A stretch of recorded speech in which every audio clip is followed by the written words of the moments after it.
Hey there, YouTube coin community. It's Dustin with CoinOp, and today we're going to start our very first video in a new segment on story coins. These are coins that throughout the history of United States coinage ended up having a really cool backstory, either to their production, something behind it, might have been a fake, I don't know, whatever. Something that has a really cool story. And we're going to start this series off by taking a look at a coin that took many, many years to even get it attributed and authenticated. And then to have the values of the coin shoot all the way up to around $30,000 for a current example. So we're going to take a look at how this coin went from being unheard of to suddenly being found, and then having an 11-year-old find an example worth close to $30,000. So let's dive right on in. Now, to really get into our first story coin, first we need to take a look at a letter written to Robert Lawson and CoinOp over discovering a very rare variety. This is from an 11-year-old young man named Rivers. Now, Rivers was searching for a coin that Robert Lawson was the person who originally discovered it. Now, Rivers' dad was trying to get him interested into coins, and when Rivers saw this on eBay, his dad purchased it for him. Well, he was showing him coin videos, and he showed him the CoinOp video that I had made a while back on Robert Lawson's 1966 SMS dime with the 5 on cheek. And the young man set on out and he found himself his very own example. Now, they sent that off to be graded. It came back graded as a 1966 SMS SP67, which is a pretty high grade. And that coin is currently listed up for sale on eBay for $29,999. So far, this is the highest graded known example of this very scarce and rare variety, but there are around 15 known examples. So let's go on over and let's take a look at eBay. For our first story coin, we are going to take a look at a discovery by none other than our very own Robert Lawson of CoinOp. Now, I'm going to start out here on eBay with this coin. If you were to go over to eBay and type 1966 SMS dime 5 on cheek, it's going to pull up 3 examples. Now, this first one, this was a discovery piece by Robert Lawson, and there is quite a story behind finding this 1966 SMS 5 on cheek dime. There's a nice story behind this. So we're going to start this off right here. Now, if you do take a look, you're going to see the 3 examples that are on here. One is priced at $2,500, another one's priced at $2,500, but a graded example is priced at $30,000, and those are the only ones you're going to find on here. This is a very rare variety, so we're going to take a look at it, and we're going to start by talking to Mr. Lawson himself. All right, Robert, well, how about if you just go into detail about first discovering that coin, the 1966 SMS dime with the 5 on cheek, what you had to go through to get it authenticated, and how long it took you to do this whole process, because I know there was a lot behind this. So I'm just going to turn it over to you. Okay, well, back in about 2000, I want to say about 2007, 2009 era, I was at a Coins Plus in Cincinnati, Ohio, and I took in truth is, at that time, I didn't want dealers to know I was a cherry picker. So I just randomly went through and picked a couple dollar coins that he had in his little display case. and one of them happened to be a 66 SMS Roosevelt dime. And I took, and after I'd purchased it, given the money, got my receipt and everything, I happened to be looking at the dime with my, well, I was looking at everything, but I looked at the dime with my loupe, and I seen what looked to be a 5 on the cheek. I took it and showed it to the dealer, and he just thought it was nothing, and he let it go at that. But I personally, I'd been a cherry picker for a long time, and I wasn't certain what it was, but I knew it was obtuse, not incus, so it wasn't a strike through. And at that stage, I took it home, and because I really never got no satisfaction, to my opinion, from the dealer. Nice dealer, don't get me wrong, but I ended up taking it, and I was going up to Michigan to a show, and I met up with Ken Potter and Larry Briggs were both there. Ken happened to look at it through a stereoscope, and he tended to agree with me that there was something there. Now, they couldn't agree with on what. And Larry Briggs had seen it, and again, they both thought it was something, and they said, yeah, it definitely looks like a 5 on the cheek. Fast forward a couple of years, and I really didn't do nothing with it. I started selling in 2009, the time I'm not certain about. Either way, I took it and I got a hold of Billy Crawford, the late Billy Crawford, and he said to send him the dime along with the 1965 SMS dime, and he would take some photographs and see just where it led to.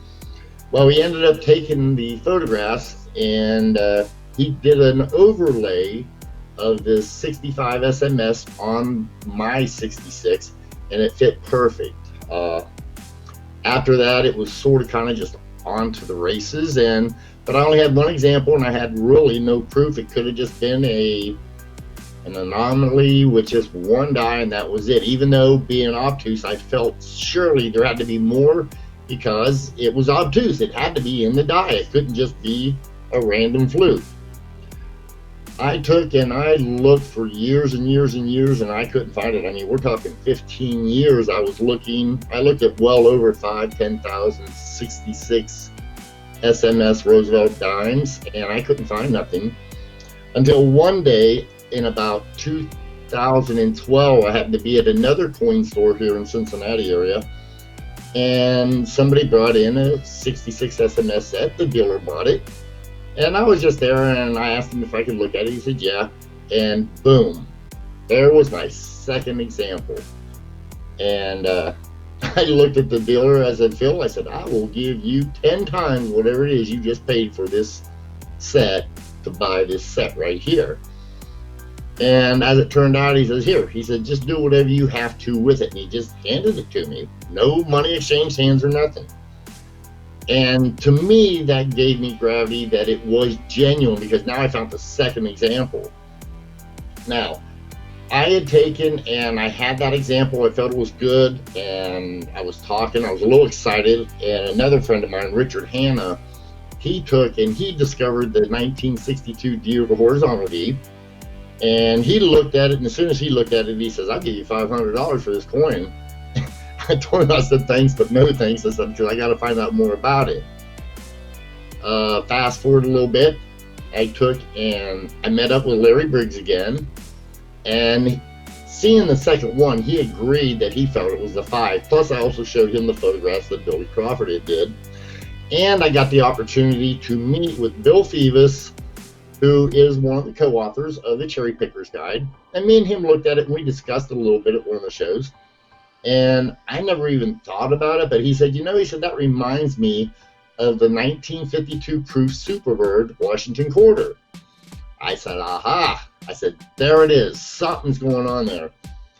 And so he took it, and we just talked about it, and that was sort of kind of it. Well, I took and fast forward, me and Dustin got together. Before me and Dustin got together, I happened to be at my local coin store or show, Green Hills Coin Show, and this guy had 12 SMS sets he wanted to sell for like $90. I went through and I just looked at a few of them, and I happened to see one in the set or in the group and I bought it. In fact, I had to borrow the money to buy because I didn't have the extra $90. I already spent it. But I borrowed the money. I bought the 12 sets, got them home, and voila, there was 2 of them in that group. Both of them had the 5 on the cheek. Now, went back to Larry Briggs, and I'd showed him that I'd found multiples. He'd been wanting to buy one, and we couldn't come across an agreeable price. However, I want to say Chicago A&A show, we did come to an agreement, and I knew Larry was working with the Cherry Pickers Guide, and this happens to be, I learned it because of me and Dustin doing an interview with him. So I took and I elected to sell him one of the examples. And, well, after he purchased it, it was a fair deal. I've sold a couple live, but that's sort of kind of the whole story of it. I took and, now in between all of this, I had one person from Europe get a hold of me, send me a photograph of an example that they had found over in Europe, and ask me if I would take and if I could authenticate it. And I told them, looking at the photographs, that it was an authentic variety. And he took, and I don't know, I looked online and he's not selling it no more, so I assume he may have already sold it. I've sold a few of the varieties now. As far as I know to this day, right now as I'm speaking, there's been 15 examples found. Now I just got excited, I guess, it was less than a year ago. I had somebody tell me that they had found 2 of them. And then just 3 days ago, they told me they found a 3rd example. And I was talking to the person on the phone. We talked on the phone. And what I found very exciting was he had said that he had met up with Bill Phoebus also, but this was at the Atlantic show just a couple weeks ago, and his 11-year-old son happened to be watching a video on YouTube, and he seen a 66 SMS with a 5 on the cheek, and he wanted to find one. And so with that, I took and I found it very funny because it was with Coin Off, a video that Dustin had done earlier on what we all are calling a discovery coin. And he was talking to Bill Phoebus, and to my surprise, because no one has reached out to me and said anything to me, but now after 20 plus years, from what I understand, the 66 SMS with the 5 on the cheek is going to make it into the Cherry Pickers Guide, which is supposed to be out in August or September. So I believe that's about the story up to this date. But what really thrills me the most about this is the young man named River. River, hi, and congratulations on your find. It truly, it makes me feel good that a young man, only 11 years old, has found an example. It's not easy to find. It's not that easy to locate. And there are out there, and I believe there's even more out there if people just start looking at their 66 SMS sets. Now, if you guys want to think about this, that's from the 1966 SMS set. So that was made, 54 years ago? And in 54 years' time, with the amount of coin searchers that are out there, only 15 of these have surfaced. So, and one of them found by an 11-year-old young man named River. Now, these do already carry some nice value. It is a rare coin. As Robert said, it is supposedly going to the Cherry Pickers Guide, which is, congratulations, Robert, that's huge. But if you take a look on eBay, you're only going to find 2 examples. You're going to find one that you're selling for, you've got listed for $2,500, that's raw. And then the only other example is the one that River found. Am I correct? I think they've got 2 of their examples up. Okay, well, one of them River found, and I believe that coin is it PCGS graded? I know it's graded. Correct. Coin. PCGS graded special. SMS 66. Yeah, right, but it's a grade of a 67. Yeah, it's SMS grade 67, which is a very high grade. And that coin has a price of $29,999. So it's a $30,000 coin. Now, if you think about it, this coin is an exciting coin. It's a very unique coin. It's got an awesome story behind it. It took 20 years before this thing was even authenticated and known to the coin world. It's just so unique having the 5 on the cheek. If you were to compare it to the scarcity of something like the 1969 Double Die Obverse that sells for extreme money, this so far seems to be a little bit scarcer in my opinion so far. So I think this is going to be a coin that is going to equally be super popular. People have been looking for it.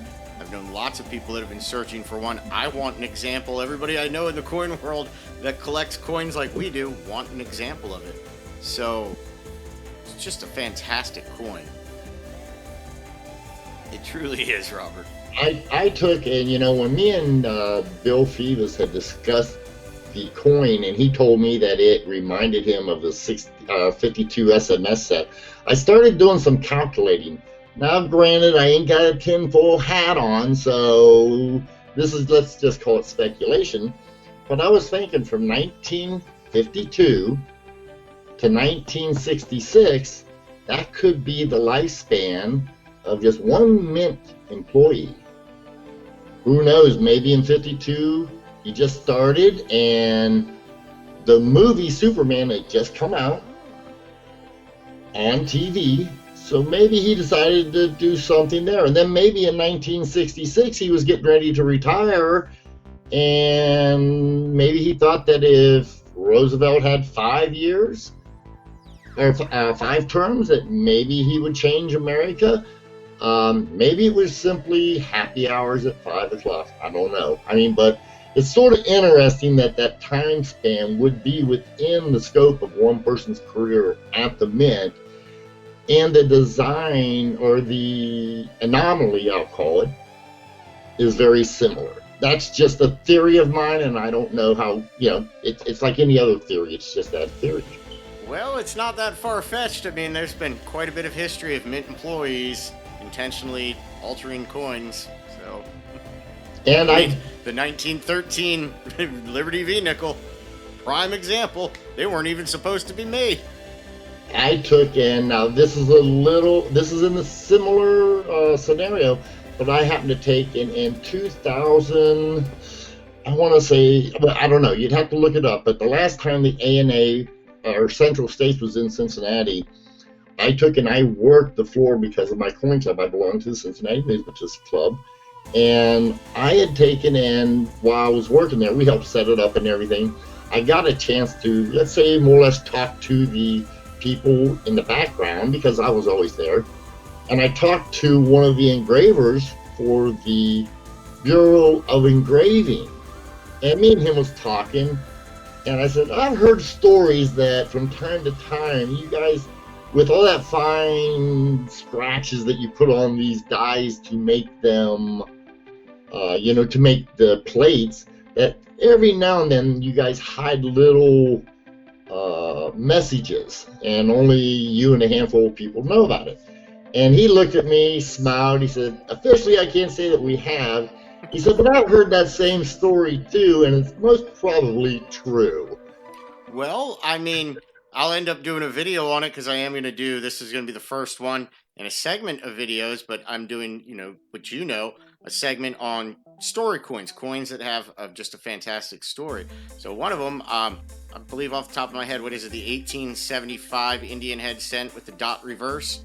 Yes. Where that's a great story coin that they suspected somebody was stealing coins from the Mint. So they went and they purposely altered the die of the coin.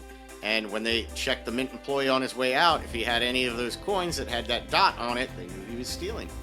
So, yeah, they've got a history of doing that kind of stuff.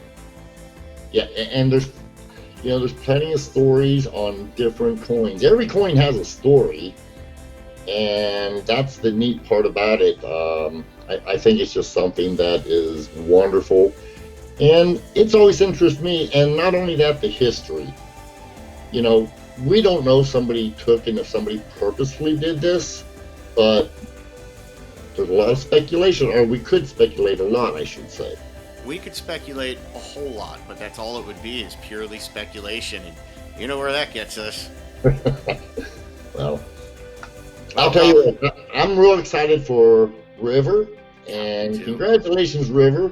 And thank you to his father for bringing it to my attention and contacting me. He searched me out, which, you know, I guess it ain't real ungodly difficult, but he took the time to search me out and to find a way to contact me to tell his story about his son, an 11-year-old young man who found an example of the 66 with the 5 on the cheek.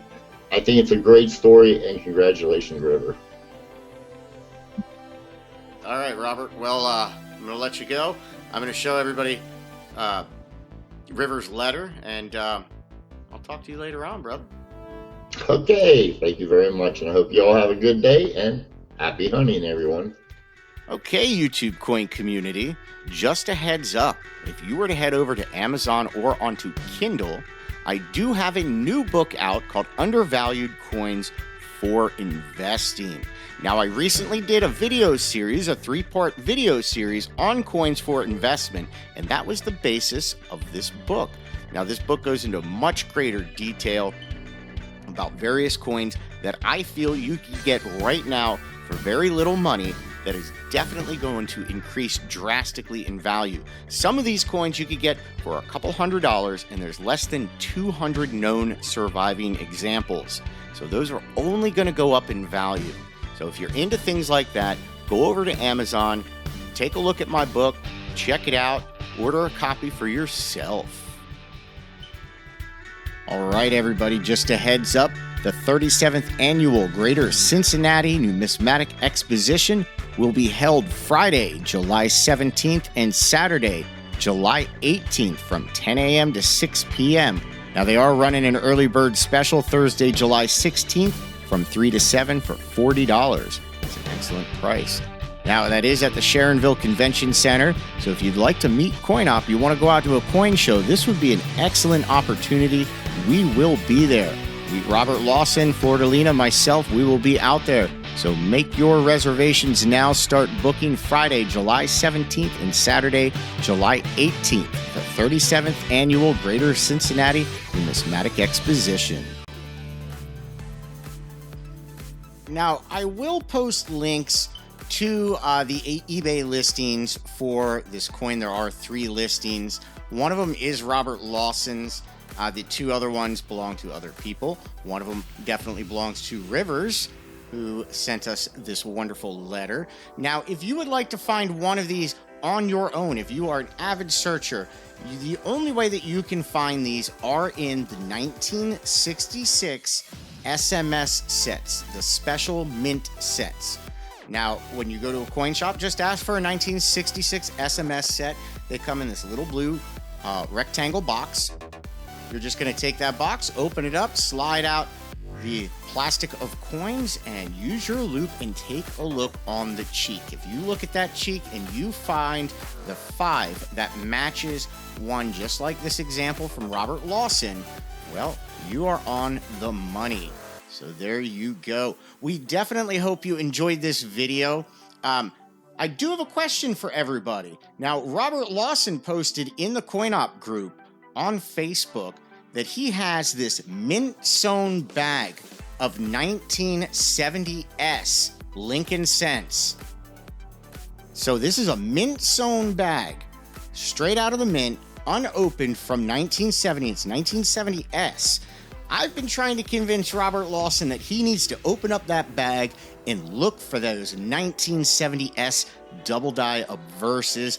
I would like to see him find one. He's on the fence of opening it or just selling it. What do you think he should do? Let me know down in the comments whether you think he should open it and search it, or whether you think he should sell it and let somebody else have the pleasure and fun of searching a mint sewn bag. If you enjoyed this video, hit that thumbs up button.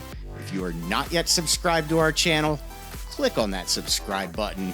And while you are at it, click on the notification bell. That way you get notified immediately when we upload new content. Well, everyone, until next time, have fun.